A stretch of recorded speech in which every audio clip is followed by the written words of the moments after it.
Hello friends, જય માતાજી.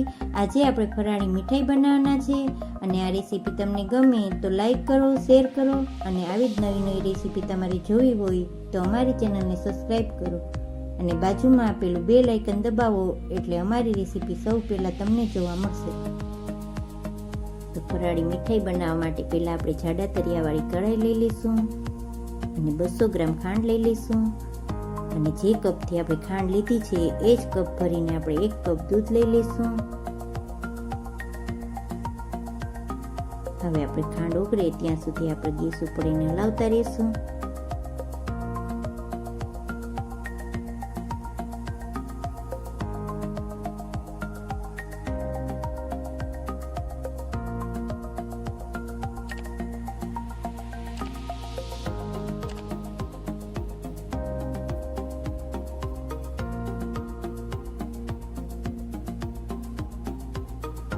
તો તમે જોઈ શકો છો ખાંડ છે એ સરસ ઉકળી ગઈ છે. હવે આપણે એમાં 2 ચમચી જેટલું ઘી નાખી દઈશું અને ઘી ઓગળી જાય ત્યાં સુધી આપણે હલાવી લઈશું.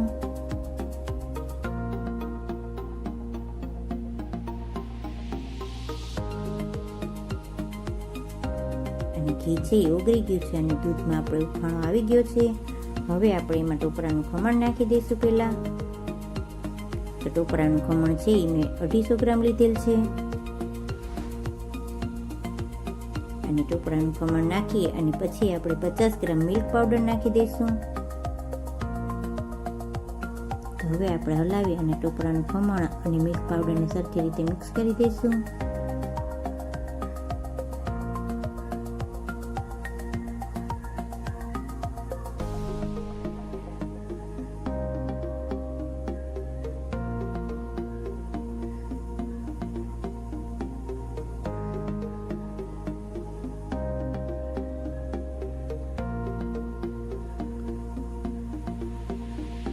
મિક્સ સરસ થઈ ગયું છે.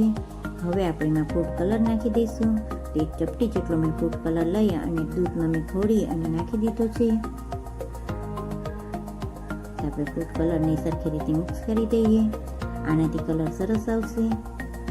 અને તમારે ફૂડ કલર ન નાખવો હોય તો તમે કેસર પણ નાખી શકો છો.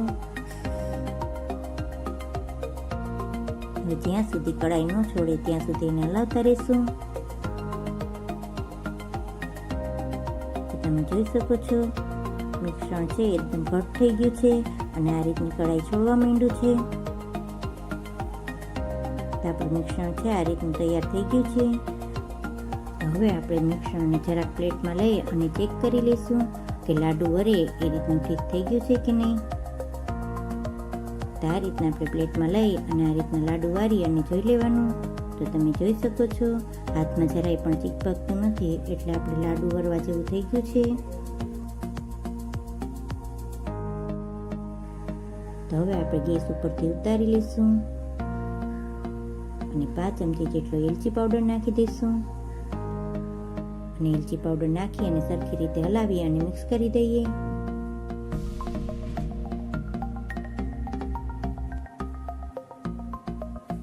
તો એલચી પાવડર છે સરસ મિક્સ થઈ ગયો છે. હવે આપણે એના રોલ વારી લઈશું અને તમારે જે પણ શેપ દેવો હોય એ શેપ દઈ શકો છો. તો આ રીતના આપણે હથેળીમાં ઘી લગાવી અને રોલ વારી લઈશું. તો તમે લાડુ પણ વારી શકો છો અને તમારે બરફી બનાવવી હોય તો તમે પ્લેટમાં ઢાળી અને બરફી પણ બનાવી શકો છો. તો તમે જોઈ શકો છો આ રીતના મેં રોલ વારી લીધા છે.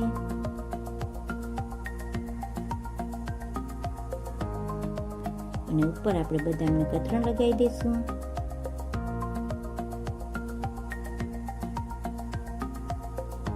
આ રીતના મેં બધા રોલ વારી લીધા છે અને આ રેસીપી તમને ગમે તો મને કોમેન્ટમાં જરૂરથી જણાવજો.